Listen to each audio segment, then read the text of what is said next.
लाडकी बहीण योजना तुम्ही सांगता बंद होणार, कधी बंद होणार नाही. कर्जमाफी योग्य वेळी आम्ही करणार.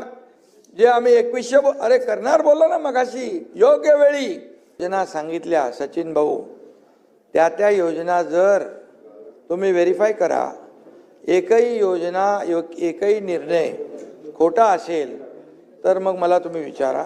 तुम्हाला मी एकच सांगतो, मी जे बोलतो ते करतो. माझ्या कामाची पद्धत no reason on the spot decision, अशा प्रकारची माझ्या कामाची पद्धत आहे. तुम्हाला मी सांगतो, एक माणूस आला होता माझ्याकडे व्हीलचेअरवर एक मुलाला घेऊन, त्याचे दोन्ही हात कट होते आणि तो बाप माझ्याकडे आला वरती मंत्रालयामध्ये. मी म्हणालो काय झालं? तो म्हणाला याचं विजेचा शॉक लागून दोन्ही हात गेलेत, कंपनीच्या मालकाला फोन करा, 2-3 लाख रुपये मिळतील. सचिन भाऊ, मी आपल्या मुख्यमंत्री सहायता निधीच्या अधिकाऱ्याला फोन केला, बोलो चेकबुक घेऊन ये. 5 लाखाचा चेक फाडला आणि त्याच्या हातात मी दिला. तो अक्षरशः रडायला लागला, तो मालक, तो बाप. अशा प्रकारचं काम आम्ही करणारे लोक आहोत.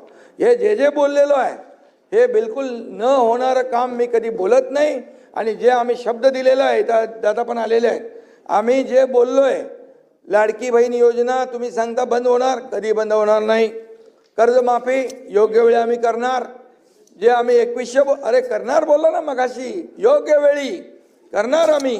तुम्ही काय म्हणजे एवढ्या 5 वर्षाकरता असतं ना ते. अरे बाबा तुम्ही लोक तारीख कूल डाऊन, शांतता.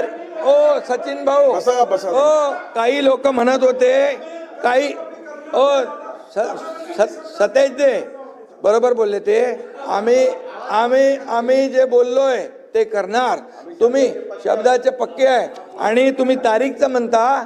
जेव्हा अयोध्येचं राम मंदिर होत होतं तर तुमचेच लोक म्हणत होते मंदिर वही बनाएंगे, तारीख नहीं बताएंगे. मंदिर पण बांधून झालं, उद्घाटनही झालं, सगळं झालं. ध्वज लागला, 370 कलम पण हटलं. त्यामुळे आम्ही काम करणारे लोक आहोत, खोटं बोलणार आम्ही नाही. जे बोलणार ते करणार. ही काळ्या दगडावरची भगवी रेघ आहे. आणि म्हणून तुमच्या ज्या काय आणखी अडचणी असतील, काय असतील सांगा, प्रश्न असतील आणि सोडून टाका. ते काय कोण तुमचा तो करमळकर का सरमळकर कोण आहे? करमकर, कळसकर, एकाचं नाव मी सांगितलं तुम्हाला बघायची.